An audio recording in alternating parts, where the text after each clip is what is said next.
Okay, I think we'll get started. So welcome everyone. I'm absolutely delighted to be your host today for today's presentation entitled Gender-Based Research, Yesterday's Neglect and Tomorrow's Opportunity, brought to you today by internationally acclaimed sex and gender expert, Dr. Alyson McGregor, whom is truly a world-renowned scientist and emergency room physician who has been for a long time an advocate for the inclusion of sex and gender into research in medicine. Next slide, please. I will be doing a more formal introduction of Dr. McGregor shortly, but just first to introduce myself, I'm Dr. Sophia Ahmed. I'm the lead of the Women's Cardiovascular Health Program here at the Libin Cardiovascular Institute, where our aim is truly to connect cardiovascular research, education, and clinical care. Next slide, please. So just to do our territorial acknowledgements. So I'd like to acknowledge the traditional and present day territories of the Blackfoot and the Treaty 7 people, including the Siksika, Pikuni, Kainai, Tsuut'ina, and the Stoney Nakoda First Nations. Calgary is also home to the Métis Nation of Alberta, Region 3. Next slide, please. So just a few housekeeping issues. If I could ask as you're doing, please keep your microphone off during the presentation. We all have Zoom fatigue, so please do not feel pressured to have your camera on during the presentation. The talk, and I can see in the chat, they're asking, yes, we are recording the talk. Thank you very much, Dr. McGregor, for this, because there were a number of people who were not able to make the live presentation, who are looking forward to hearing the presentation. But the Q&A will not be recorded. So for any questions that you may have, I encourage you to type them directly into the chat. We won't be taking live verbal questions. If you have any questions that you prefer not to ask publicly, please direct message me through the chat box and I will ask them anonymously on your behalf. Next slide, please. If you so wish, please feel free, if you want to post anything about this, what I know will be an outstanding presentation, if you could tag us at Libin, we greatly appreciate that. So thank you very much. Next slide, please. And for the reason that we're all here, we're absolutely honored and delighted to welcome Dr. Alyson McGregor. Dr. McGregor is a co-founder and director for the Sex and Gender and Emergency Medicine Division within the Department of Emergency Medicine at the Warren Alpert Medical School of Brown University. Her group's aim is to establish research and educational endeavors that promote sex and gender-specific medicine and women's health as they relate to emergency care. Dr. McGregor received her medical degree at Boston University School of Medicine and residency training at Brown, where she continues to work as an attending physician at Rhode Island Hospital Emergency Department. Dr. McGregor is an associate professor of emergency medicine and also serves as co-director for the Sex and Gender Emergency Medicine Fellowship and co-founder of the national organization Sex and Gender Women's Health Collaborative. In addition to this, she is the author of Sex Matters: How Male-Centric Medicine Endangers Women's Health and What We Can Do About It. And as someone who has actually read the book, I really admire all that you've accomplished and contributed already to advancing the field of sex and gender in health research and medicine, and look forward without any further ado to Dr. McGregor's talk. So thank you and welcome. Thank you so much, Sophia. It's nice to see you again. We've crossed paths in this research world. And thank you also to the Libin Cardiovascular Institute, especially the Women's Cardiovascular Health Initiative, for inviting me. I will start to share my screen and hopefully we'll be on our way. So, I really wanted to make sure that everyone starts off on the same page, on the same foot. So the first, the few minutes are going to be a little basic, but I find that it's still important to make sure that everyone has that foundation, and then we will move forward. And I will then focus on cardiovascular disease as an example. So, you know, the way things were. Uh, when I was in science classes, even before medical school, and it was reinforced in medical school, we were taught that men and women were alike. The same, except for our reproductive organs. And those reproductive organs would be responsible for secreting estrogen or testosterone. And then those would then be responsible for our secondary sex characteristics.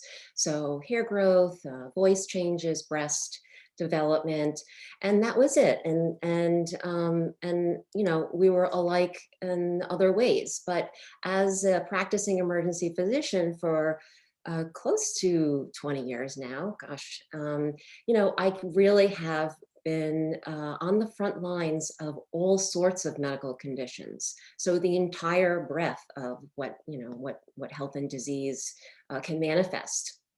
And I see that 78% of all autoimmune diseases occur in women. I see that sudden cardiac death during exercise is 30 times more common in men than women. I see that hip fractures, 80% of the over 200,000 hip fractures in the US alone are in women. You know, migraines and all of these irritable bowel syndromes, you know, there's just the women are the ones that are coming in more often with these things. So I started to think, you know, even if a disease occurs in both men or women, someone seems to have a greater incidence or a greater severity than the other. And it has to do with more than just our sex organs. Why is this something we're discovering now? When you really look back to how human subject research began, this is a very solemn photo because it was not done in a very protective way for human subjects. We experimented on imprisoned individuals, World War II in the concentration camps, and anyone who was enslaved.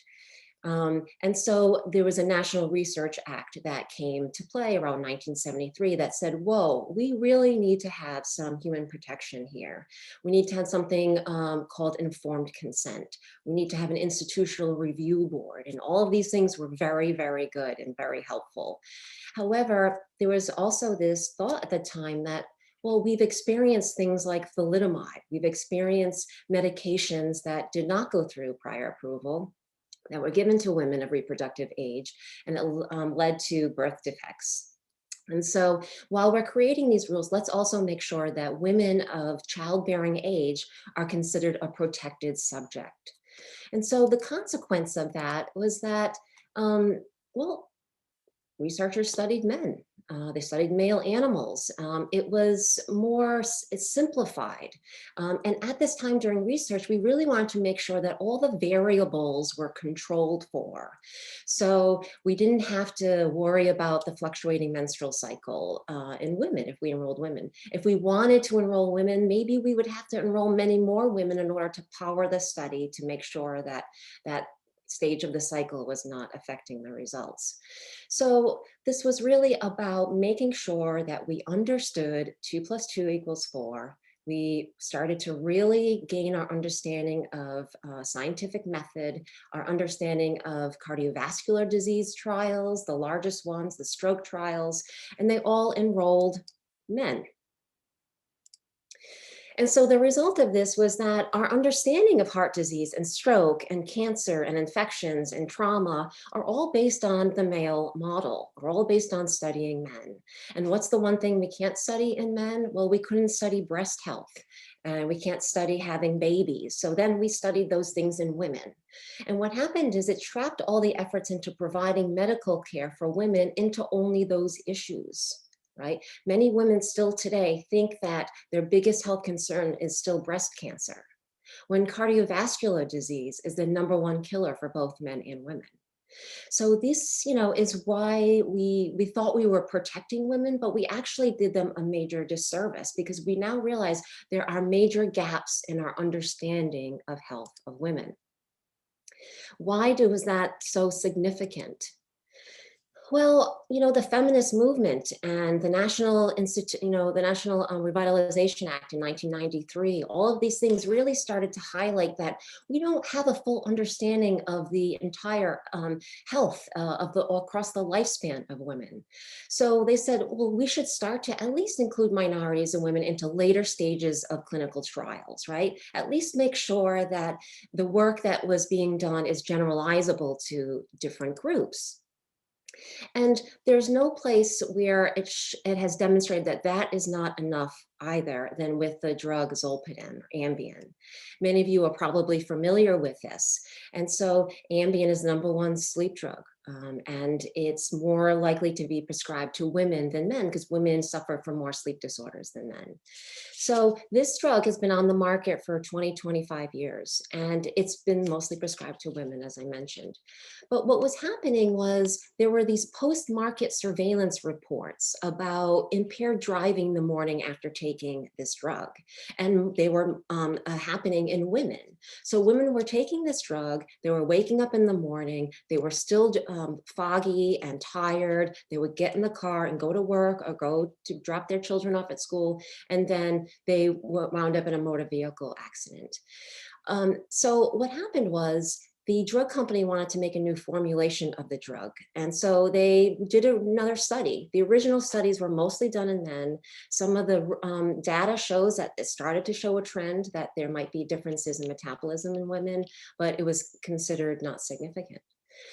So when the drug company wanted to do a new study, they grabbed men and women. They gave them the new formulation. They waited the amount of time it says to make sure you get enough sleep. Make sure if you take this drug, you get 4 hours of sleep. Then they stuck men and women in driving simulation studies. These are the same studies that we use to determine blood alcohol levels and impaired driving. And the women did horrible. The women did horrible. They crashed the cars. And so then the researchers went and grabbed serum blood and looked for the serum concentrations of Zolpidem in the men and the women, and found that women had 2 times the serum concentrations than men when they were given at the same time and they were given the same dose. So that shows you that they metabolize the drug different, the women metabolize the drug different. When we think about impaired driving and we think about what I see, we're not talking about a neck sprain or a backache. We are talking about life and death. And that sex-specific discovery led the FDA to make sure that now there are sex-specific dosing recommendations. So women should be prescribed initially 5 milligrams and men should be prescribed 10 milligrams. That's a demonstration of risk management and safety. And that's one drug that we've discovered this with. So how many other drugs that are out there that we are relying upon that should have sex-specific dosing recommendations? So for our National Institutes of Health funding, in 2016, they said, it's now not okay to just enroll women into later stages of the study. We need to make sure that females are enrolled in cell line studies, in animal studies, and that women be enrolled throughout all of the phases of the clinical trials, because we could be missing something very specific, some enzyme or some pharmacokinetic particular or some pathophysiology. And so this is where we are at this moment. However, now we are discovering that this is not enough as well. Science is so exciting, right? So we evolve. We look back at the way that we used to do things, and many of us practicing clinicians or even maybe researchers, can cringe because we've evolved to certain standards now of sterility and safety. So this is where our future is going towards. So let's look at this particular study. This study wanted to look at men and women who have cocaine use disorders. And they said, well, what if we gave them high-dose naltrexone? So this is naloxone, just like Narcan, except it's an oral pill formulation. And they said, okay, let's see if that helps. And they enrolled controls. So they enrolled men and women in controls, and they gave them the placebo. And they had about the same amount of cocaine use. And then they gave the males the high-dose naltrexone and looked at their cocaine cocaine use and saw that, yes, it did in fact decrease. So that was rejoiced. But then they looked at the females and they found that when given that drug, the females increased their use of cocaine use. Now, when you look at this, you think, what would happen if this researcher pooled the results? Right? If it pooled the results, it would look like there was no effect. There would be no difference. And then we would lose out on a potentially beneficial drug for men and a potentially harmful one for women. So now we're talking about this assumption of no difference, okay? Most of our research has been developed with this assumption that there's no difference between men and women. And when we even think about it and we add gender or sex into our studies, we're mostly controlling for it, which means we are assuming that if everything was equal, then look for a difference. But what we actually have to do is to assume that there could be a difference. There could be a significantly clinical difference. So this is a great article that was in Nature, and let's use this with the previous example. So if we look at the x-axis and we have A, let's consider A the placebo, and let's consider B the high dose naltrexone or the study drug, and the measured variable would be the amount of cocaine use. When you assume that there's no difference, it's like saying that we're all the same and that it's pooled. And if you were to actually reveal or unveil who was males and who were females in a study, you're making this assumption that it would be about the same mix. So for these, they used orange as male and blue as female. And this is the assumption that we're making. But when we do science to look for causation, right? To look for possibilities. And the only way to really do that is to stratify your data based on sex. Because when you do that, you discover that there are other possibilities. There are other conclusions to make. So for instance, if we look at the placebo in A, for here, the women have a higher cocaine use than the men. And then when they gave the study drug, it switched and it was beneficial to women and it was harmful to men, the opposite of what we actually saw. Or maybe there was no difference between the placebo or the study drug and women just did less cocaine than men on average.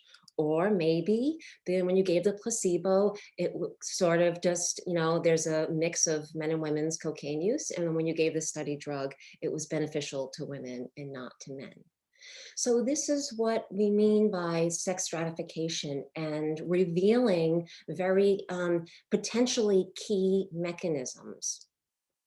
Now, the FDA, our Food and Drug Administration, has said, well, we can't make pharmaceutical companies do sex stratification. We can't force them. So what we'll do is we'll be very transparent. And so they now have this drug trial snapshots, and they say, hey, for the new drugs that are being approved, we are going to show you the data based on age, sex, and race. And then when you look at that and you're prescribed a drug from your doctor, we want you to come on our website, look at it, and then when you have no idea how to decipher it, you can go talk to your doctor about it. And when you are the doctor, you realize it can be complicated without enough data. So here's an example of 3 drugs with their sex profiles. And so you can see that here women are orange, men are blue. And so one study said that they enrolled 88% of women. Another study said that they had 50-50. And another study said that they had 74% men. And so if you're prescribed a drug and it's one of these profiles and you're a woman, you might think to yourself, well, is this okay? Can I take this drug? Is this safe for me? Is this effective for me? You cannot tell. Was this enough? Was 88% enough to be powered enough to look for sex stratification? Probably not, right? But this is where we are needing to go. Because what's happening is once you discover a sex difference, then as a scientific discovery, we have to look for what is that source, because this itself will lead to the greater scientific understanding and generalizability of who can you generalize that outcome to. if it's a study all in men and then I see a woman as a patient, I can't assume that I can generalize that data to that woman. So when we're now looking at what the causes of these sex differences, these are the mechanisms that we are concentrating on right now. One is, what sex chromosomes were you given at birth? What is your DNA card? Did you get XX or XY or some combination of the two that we can see in certain populations with intersex?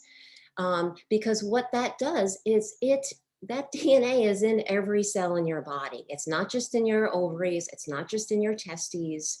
It is in your stomach lining. Women have higher gastric pHs. Women have slower gastric emptying times, slower intestinal transit times. These cells are in the liver. The animal studies have now demonstrated that there are over 1,000 genes in the liver that have sexual dimorphism, so that are expressed differently whether you're male or female. When we look at renal excretion, we know that GFR is different between men and women, and in fact, it affects the excretion of drugs. So women have a lower GFR, so glomerular filtration rate. What does that do? Men have a 22% faster clearance rate of acetaminophen. They have a faster clearance rate of diazepam or Valium, of propranolol, of Zofran. But do we have sex-specific dosing for that right now? We don't. And so this is very important, and we'll spend time thinking about cardiovascular in a moment. Was the sex difference due to differences in hormones, which we have thought are too complicated to study?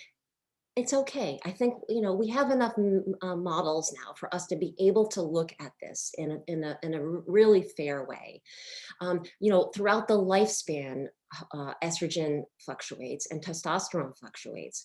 We have really concentrated our clinical trials on the men that are 20, 30, and 40 right there, the stable testosterone levels.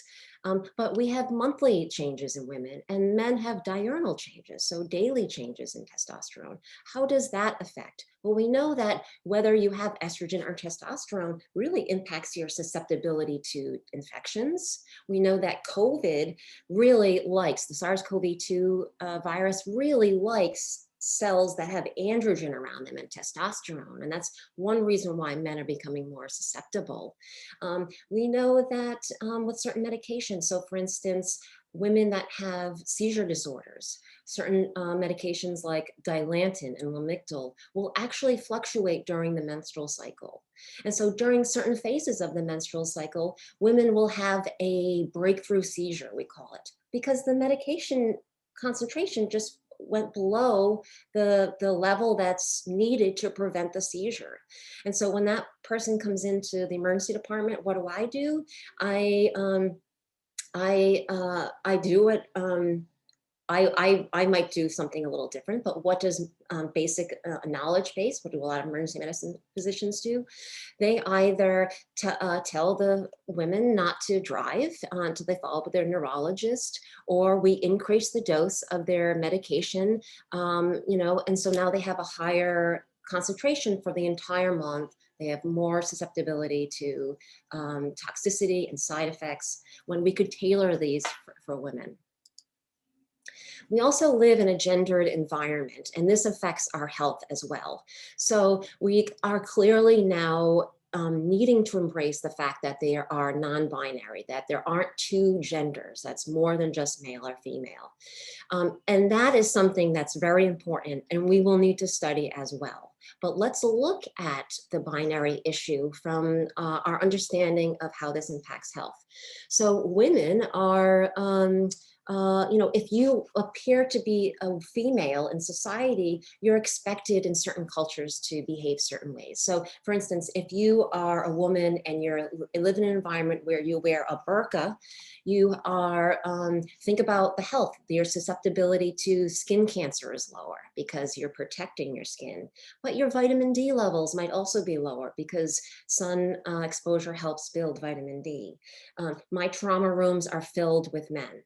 who have accidents from ladders and all this hazardous materials and and hand saws.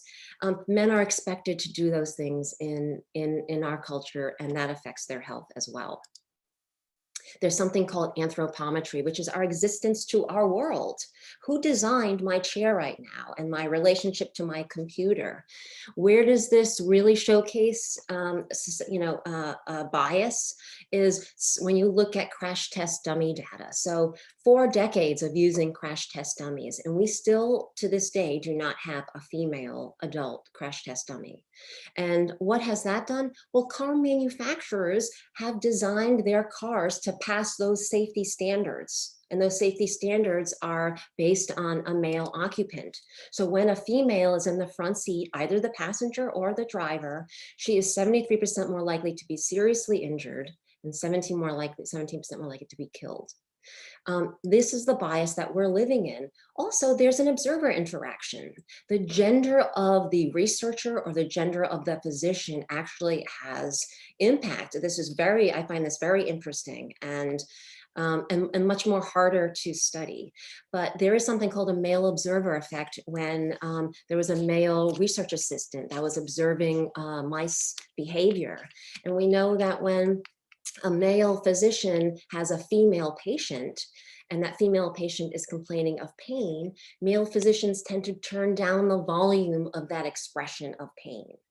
And women expect that. So women end up turning up the volume when they have a male physician. So there's this like negotiation that's occurring just based on outward expression of male or female characteristics and what are the societal responses to that. This is a fabulous, all-encompassing figure that just came out from pharmacological reviews that attempts to showcase all of the things that I just mentioned, all the things that impact any response to therapy. So it's just sort of really interesting now to start to think of this level of our understanding for the future, because once we do this, this is going to lead to rigorous, responsible science, right? Moral scientific, moral value that we have now included women, and it's more likely to be reproducible. When you look at the reproducibility of our research, the medical sciences and the social sciences have about a 40% reproducibility factor. That's low, that's not good. And maybe this is why, because we haven't really included these types of characteristics into our study design. And so what were the consequences? This is where I really would like to showcase the clinical consequences of this through cardiovascular disease, because doctors think that we are practicing evidence-based medicine already. We go to the literature, we look it up, we talk about it on grand rounds, and we talk about it at the bedside, right? But what is our evidence based upon when 76% of cell-based researchers still do not know the sex of the cell that they are studying? Never mind how it affects their analysis or the results, where animal-based research is still heavily male animals. Where human clinical trials, yes, we are including more women now than ever before, but as I mentioned, it's not just about sprinkling a few women into a study and then saying that you've included it. It's really about analyzing to look for those differences. Women make up over half the population. We are the healthcare deciders for the family most of the time. So how generalizable is this to my patients or to me as we're patients? And maybe this is why when we look at the cardiovascular disease mortality, the #1 killer for both men or women, why is it that more women are more likely to die, have higher in-hospital mortality rates than men? It's because we were taught that a heart attack looks like this. This is the Libin sign. I'm talking to the Cardiovascular Institute. I'm sure I don't have to explain this to you, but this is what I was taught in medical school, and they're still teaching it right now in medical school, that crushing chest pain, radiation to the left arm, some diaphoresis. This is what a heart attack looks like. So this is what we're looking for when we see patients. This is what patients are looking for at home to decide whether they're going to call 911 or call an ambulance or get checked out by their doctor. But this is what a heart attack feels like for a woman. Yes, women have chest pain. But they're also more likely to have back pain or just feeling chills, lightheadedness, nausea, unusual fatigue for weeks, shortness of breath. And so, this was put out by womenshealth.gov. And, when these women come into my emergency department, I mean, if we're even lucky enough to think that this is cardiovascular disease, our current tests are not designed to look for the way that women have disease. So our understanding of a heart attack has been that there is a focal obstructive blockage, that there is this plaque development, and that plaque gets larger. There's a lipid core. That lipid core ruptures, and there's a platelet-rich thrombus that causes downstream obstruction, infarct, releases troponin into the bloodstream. We measure that. Great. Now what's going to happen? We're going to send this patient to cardiac catheterization, where they will have intervention that is based on anatomical pathology, and they will have this this vessel opened up. That's not the only way to have a heart attack. And there's many other ways. One of them that's most disturbing for women is microvascular disease. So this is a disease of the smaller arteries, right? And so you think about a couple of things, plaque distribution. So you see the yellow as being the plaque. Now, when you think about male and female habitus, men have fat distribution that's visceral, that's focal. Women have fat distribution that's all over their body. It's distributed that way. The same thing happens when you take a look at the arteries, right? So their plaque is more diffuse. And if you were to squirt dye in an angiogram, what are you going to see? You're going to say, oh, there's no blockage here. I guess it's not her heart. When she could have vasoconstriction or vasospasm or this endothelial disease. She could have an MI with non-obstructive coronary arteries. This is not part of our understanding or our ability to test this right now, because when we really were looking at cardiovascular disease, we understood that microvascular disease was a thing, but it only has an incidence of like 4 to 10% in men, which seemed little. But when you translate that to women, the gap is huge. 40 to 60% of women suffer from microvascular disease, and they're told that it's not their heart. They're told that maybe it's anxiety, and these other things. We need to have ways of having physiological understanding of diseases instead of just anatomical ones as well, because this is ingrained in our system, this bias, right? So when you look at this, what are the apps, the tools that men and women are using to know what are the signs of a heart attack, right? Who's putting that code in? Are they making sure that they're putting the code in to allow women to be informed of what a heart attack might feel like for them, so that they can present sooner? What about the blood tests like troponin that we use? That reference range was based on males' pattern of detecting troponin in the bloodstream. When we started looking at high sensitivity troponin, we discovered that women, of course, they have smaller hearts, so they might have smaller amounts of troponin released into the blood if there's an infarct, but we're also discovering that there are varying levels of myocardial injury that might be more common in women, and it's important to put that into perspective. When we think about ordering stress tests, there's different sensitivities and specificities. When we're thinking about the cardiac catheterization, maybe that's not going to give us the answer. Or maybe we should be doing more and then looking for spontaneous coronary artery dissection. We should really stop the myth that heart disease in women begins postmenopausal, because it doesn't. It just has different forms in different ways that we should be considering this. And just public health measures and all these things that we can do. Our electronic medical record. When I go to chart on a female who has a chest complaint, it's a male figure. When the same thing with an abdomen, it's a male abdomen. They give me this picture of a six-pack, and it just doesn't translate to women. I'm going to give you a quick example of what the consequence is. So I'm working in the emergency department, and there's this woman, she has chest discomfort, not pain, but this feeling like something's not quite right. And so she drops what she's doing, she leaves work, she goes to the emergency department. And that physician that she sees says, well, she looks anxious, actually. So let's just give her some Ativan or Valium. And she was anxious. She was anxious because she has all these deadlines and she, doesn't normally go to the doctor. So it's anxiety provoking. And so she gets the Valium and the doc checks back and she says, well, I feel kind of like I had a glass of wine, but the chest discomfort's still there.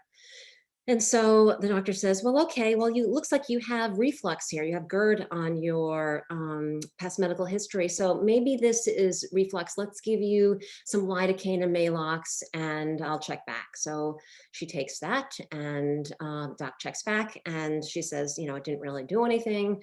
And the doctor presses and says, well, it's reproducible. It's tender when I press. So let's try some ibuprofen. I'll give you some, maybe you have costochondritis, so you have, some muscle pain there.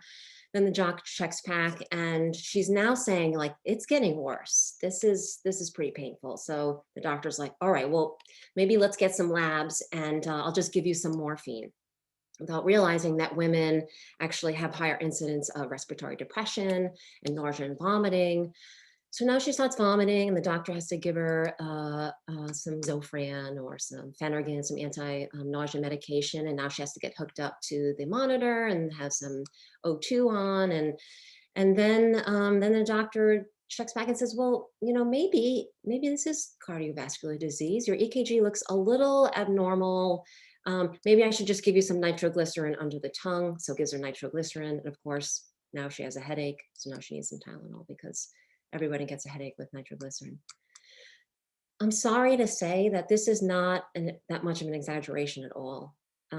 Because we have not understood not only the way that disease manifests in women, how symptoms may be culturally expressed, or how medications would respond and either be effective or have side effects. We are really just throwing darts. And this is what women are hearing. They're hearing it's all in your head. It's anxiety, maybe it's you're getting your period. This is the unfortunate case, and this is the reason why women have more and more doctors, are constantly sent to specialists.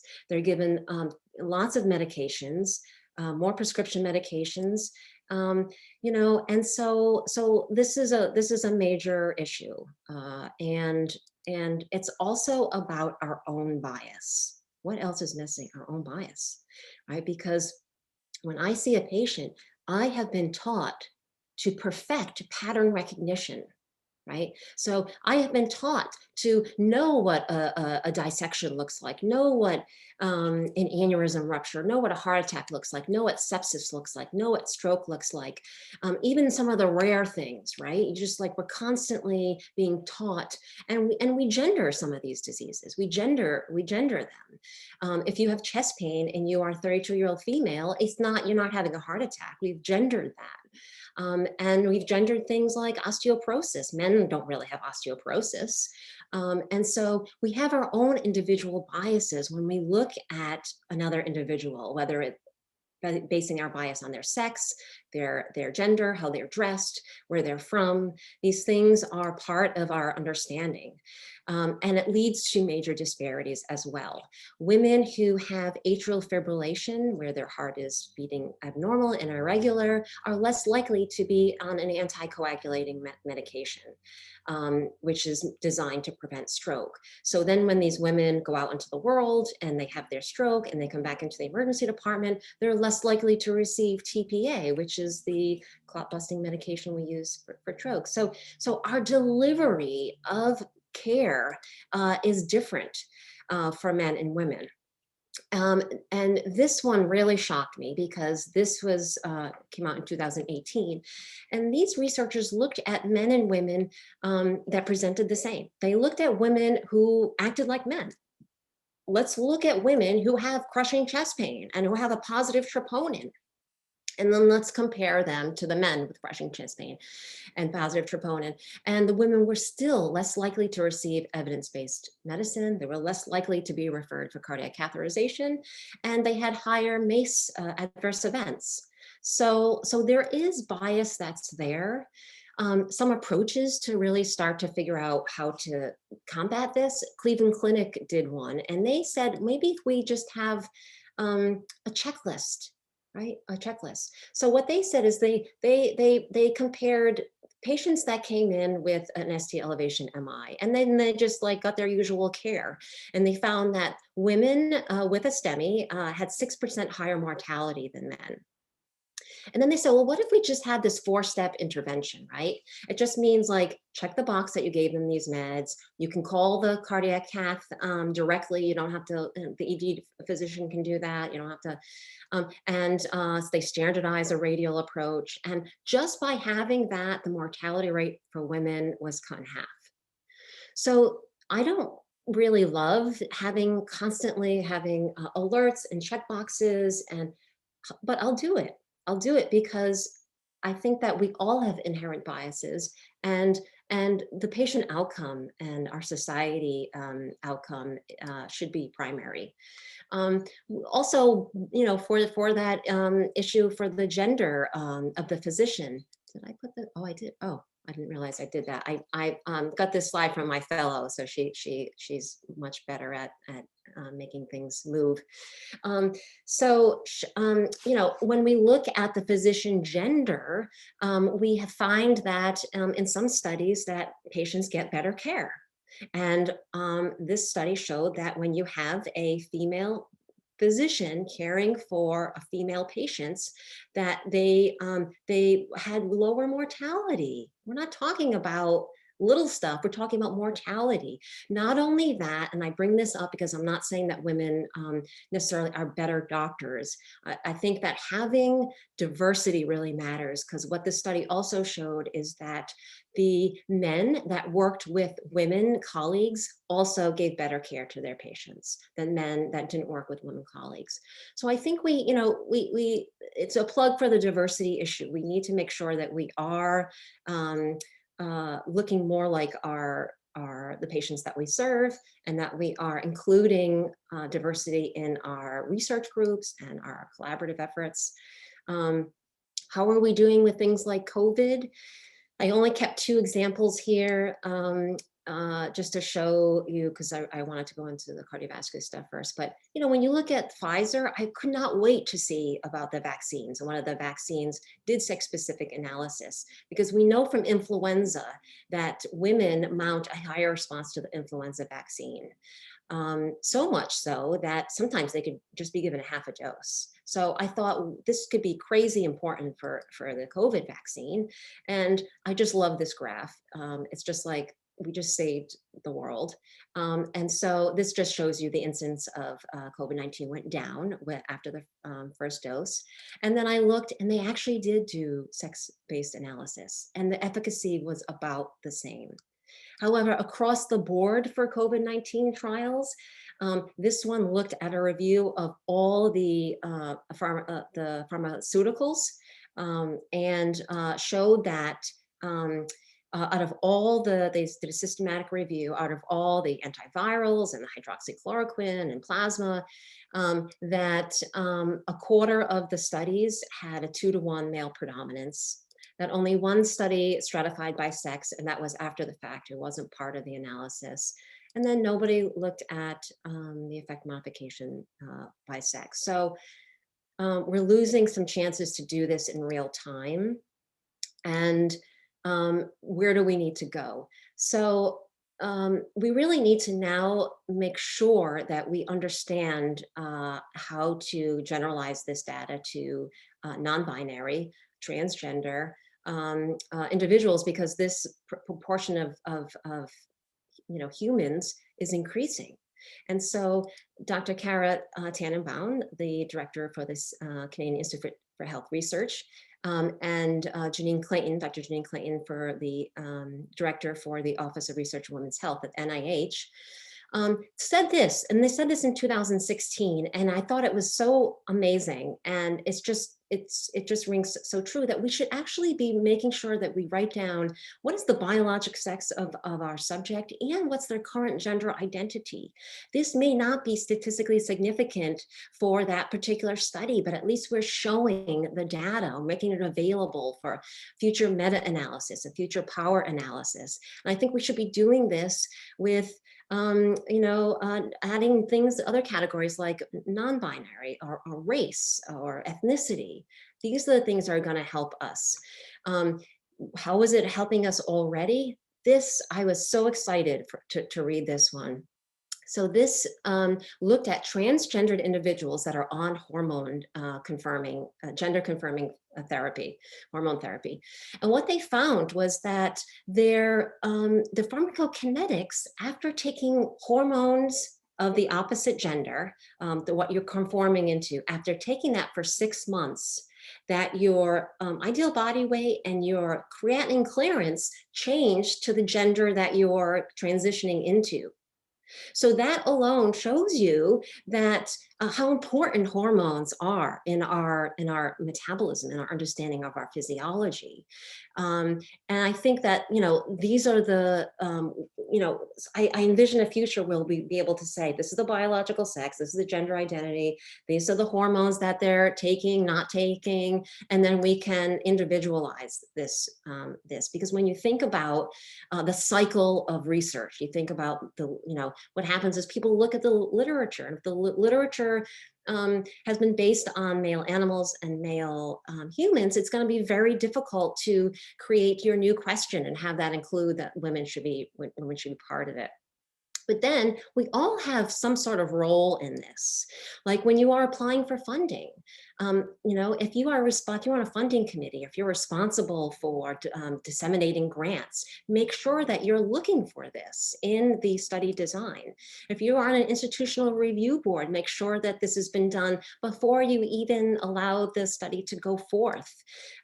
If you are a journal editor, my gosh, make sure that that this is part of your instructions for authors. If you're a peer reviewer, this will be a perfect thing to make sure that you bring up and ask for sex-specific analysis, because then this is the dissemination that clinicians are now using to care for patients. There are guidelines, the Sager guidelines. These should be mandatory. These should be like PRISMA guidelines, or consort statements, things that we look at as a quality of how your research was done. This was the International Committee of Medical Journal Editors put this together to teach editors, peer reviewers, and authors how to design their research to ensure that sex and gender is involved there. So our national NIH, their Office of Research on Women's Health, I've been on the advisory committee for the past 3 years. And what they have done is they've made sure that all the institutes and centers, all the funding components of the NIH, make sure that they take this into account. And then they have these wonderful modules teaching you how to, there's toolkits, how to, what methods to use to make sure Canadian Institute for Health Research, as I mentioned. They have a lovely sex and gender information. They have this whole strategic plan that they are doing. And then they have these training modules, which I have my fellows and my division members go through, and they have certificates. These are fun, actually. So I would recommend that you look at that, because more and more scientific journals are now making this as part of their guidelines. And even the BMJ actually just passed this a couple weeks ago, that they want to make sure that their editorial board has equal representation, that they make sure that their peer reviews have no gender disparities, you know, who they're asking for editorials, auditing when women are first or senior author, because there was another study that looked at that, and when it was a female first or last author, they were more likely to look at gender specific analysis. So again, making sure that we are part of the process.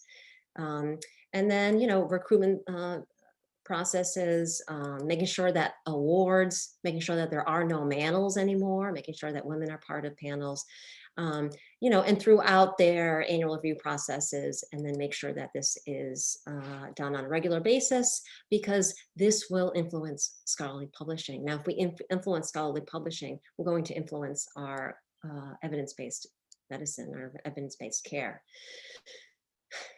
Okay, I thought I made up quickly enough to have at least a few Q&A, but just thank you. And I think we should be all embracing the fact that our research methods need to be evolving, so that we can actually, you know, start to deliver individualized care. Sure, that's going to be terrific, but you know, even before then, let's make sure that we at least have equitable understanding of health and disease in men and women, and I think that this is the way to do it. So thank you so much. I would love some questions, and please reach out to me. I'm on Twitter, McGregor MD, also on Facebook and Instagram, and my website. So I will stop sharing.